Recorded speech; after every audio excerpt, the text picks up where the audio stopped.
Hi everyone, my name is Shriti Bhandari, and on behalf of Ascend, I'm so excited to welcome Namita Maunder today as an expert to share her knowledge and experience as we celebrate May as Better Hearing and Speech Month. Namita has over 20 years experience as a speech language pathologist, and she's also the founder of the YouTube channel TalkSped, which helps to spread awareness on things related to speech language pathology and her expertise and her field. So we're really excited, Namita. Thank you so much for joining us.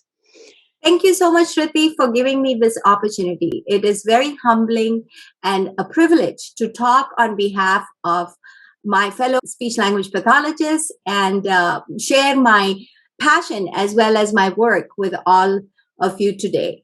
Awesome. Talking about May as a Better Hearing and Speech Month, one of the biggest things that we want to do today is to have more speech language pathologists. Our country and in the world as in general, there is an extreme shortage of these professionals. So the first and the foremost request that I have is for our audience to learn a little bit more about who is a speech language pathologist, what do they do, and why do we need more of them? Why do we need them? Because more than 15 million Americans have swallowing disorders and dysphagia, and also for children between the ages 3 to 17 years, CDC estimates 7% of these children have communication disorders.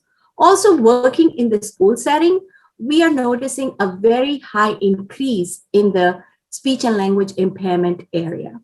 So yes, there's all reasons why we need to have more of speech language pathologists in the field.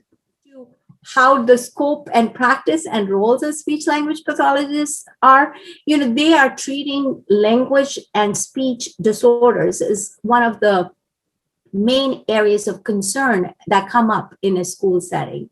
And in that, with language, it's the speaking part of it, the expression, and also some of the writing part of language is coming in. So you're really looking at language in a broader scope of semantics, morphology, and being all the other pragmatics, how you interact with people, especially with the increase in autism.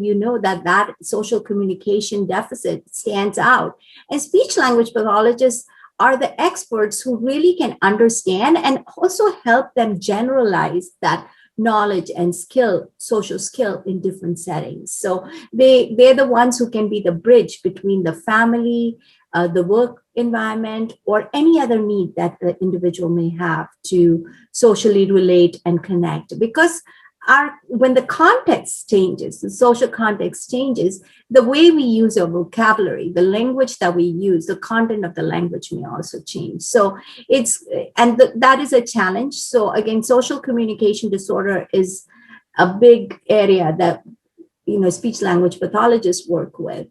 The other is, of course, the swallowing, and really looking into even oral rehab, and AAC, like I mentioned, and even accent modification. So you're finding individuals, speech language pathologists, working in school settings, in medical settings, in private setups, in schools and universities doing research, and also in corporate settings or any of these settings. So this is a unique profession where you can work right from the birth to the entire lifespan, to the grave. So from cradle to grave is the lifespan of a person. You can work with them. A speech language pathologist can work with them. So I really feel proud that we have such a large opportunity and really an ability to support and help people.